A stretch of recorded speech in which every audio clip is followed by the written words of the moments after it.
JP poll, week 11 edition. We got a lot of big movement. Reminder, all that matters here is who'd be favored against who on a neutral field. This has nothing to do with rankings. This has nothing to do with the college football playoff. It has nothing to do with your record. It has nothing to do with merit. Having said that, let's dive into this week's ratings, not rankings, ratings, starting at 25. We like to go 25-1, but I don't make you wait nearly as long as some other networks do. Wisconsin is back. Welcome back, Badgers. Central Florida, they are power rated 24. Arkansas has plummeted. Look, we're having a hard time with Arkansas. Number one, because I love them, so there's a ton of bias. Just kidding. This is a computer. This is not me. But number two, KJ Jefferson. Without him, they are not a top 25 team. With a healthy version of him, they are a top 25 team. So it's like a week-to-week thing. We have to guess or maybe split the difference as to what we're going to get. Kentucky's sitting there at 22, which is kind of where the College Football Playoff Committee has them, I think. Mississippi State, still in the top 25. They're at 21. Next five, please. Oregon State's still there. We think they're a top 20 team. We've been high on them for a while. Notre Dame is up to 19, shockingly similar to what the College Football Playoff Committee had. Florida State, we never bailed. Please let it be noted, as Florida State goes on a late season run. They got Syracuse this Saturday. They'll probably win that one. Let it be noted, some people gave up. We did not.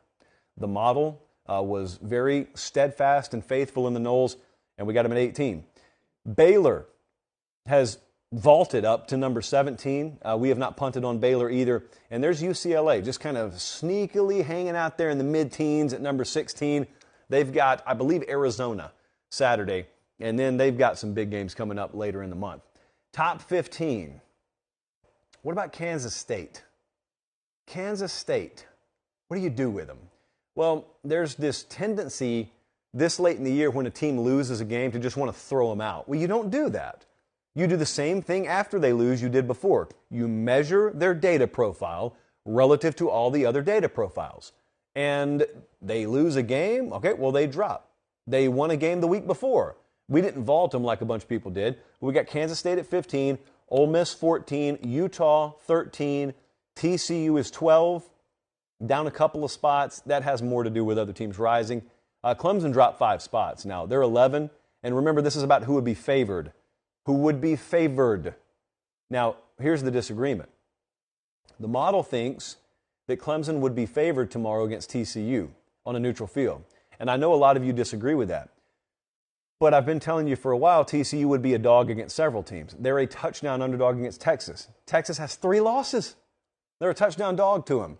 So that record is not the end-all be-all. Odds makers tell you that every week, and that's all this poll is based on. Let's go top 10 right quick. Penn State's at 10.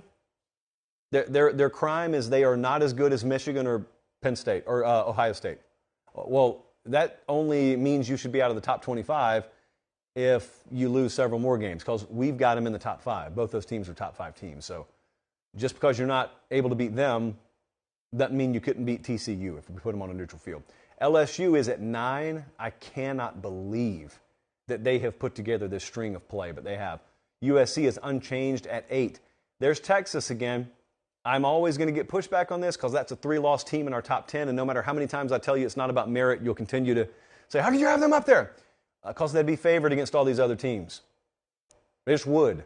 And if they wouldn't, the model says it would favor them, and Vegas would be very, very close to that. So if you don't think Texas would be favored against LSU on a neutral field, I'd first off remind you LSU is only favored by 3 against Arkansas this weekend in Fayetteville. And second thing is it would be close either way because we have like a 3/4 point separation. So even we don't think it's a big edge. Oregon is at 6. Love the Ducks right now. Top 5.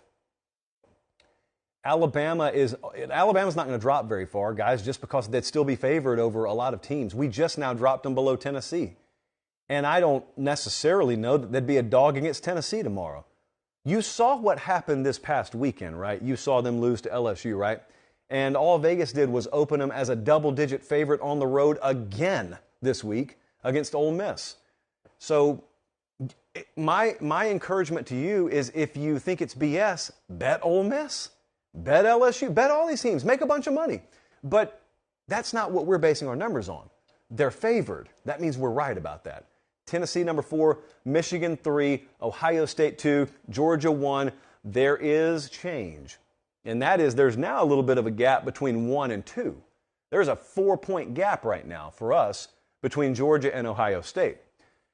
And there is not much room between Ohio State and Michigan. That gap has evaporated, and there's not much gap for that matter between Ohio State, Michigan, and Tennessee. So there is a number 1, Georgia, about a 4-point gap, and then there's like a 1.5 or 2-point gap between 2, 3, and 4, and 5. Bama's not far behind them either.